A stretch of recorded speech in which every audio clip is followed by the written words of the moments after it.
দুনিয়াতে যারা ছিল পৃথিবী সৃষ্টি থেকে এখন পর্যন্ত, যারা দুনিয়াতে এসেছে এবং চলেও গেছে, এখন যারা আছি, সামনে কি কেউ থাকবে?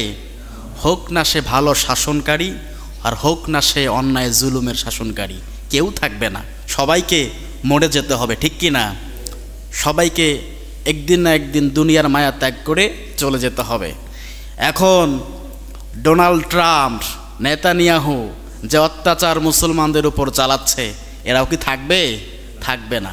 শাসন করেছিল আবু বকর সিদ্দিক রাদিয়াল্লাহু তাআলা আনহু, শাসন করেছিল ওমর, শাসন করেছে সম্রাট আকবর।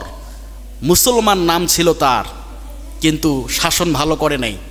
মুসলমানদের উপর নির্যাতন নিপীড়ন সে চালিয়েছিল।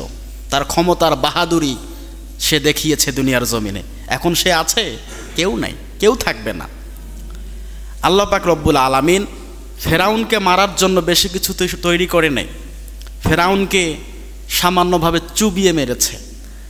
যতগুলো শাসক, অন্যায় জুলুমকারী, স্বৈরাচার দুনিয়াতে সৃষ্টি হয়েছে, জন্ম হয়েছিল, এবং যারা স্বৈরাচার করেছে, স্বজাতির ওপর নির্যাতন নিপীড়ন চালিয়েছে, তাদেরকে আল্লাহ পাক টাইট দিতে বেশি সময় লাগেনি। এর সব থেকে বড় উদাহরণ নমরুদ। নমরুদ এত পরিমাণে জ্বালিয়েছে, মানুষদেরকে অত্যাচার করেছে, আল্লাহ পাক সামান্য একটা ল্যাংড়া মশা দিয়ে তাকে দুনিয়া থেকে বিদায় করে দিয়েছেন।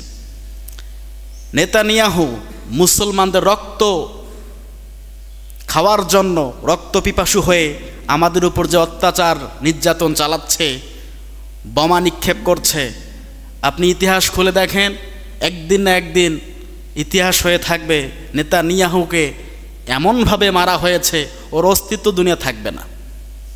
ডোনাল্ড ট্রাম্প আমেরিকা থেকে বসে যে শাসন আপনি করছেন, মুসলমানদের উপর যে অত্যাচার নির্যাতন আপনি চালাচ্ছেন, আপনিও থাকবেন না। পাকিস্তানের প্রেসিডেন্ট ইমরান খান একজন ভালো শাসক। তিনি যখনই সে ইসলামের পক্ষে কথা বলতে গিয়েছে, তাকে জেলখানায় বন্দি করে দেওয়া হয়েছিল।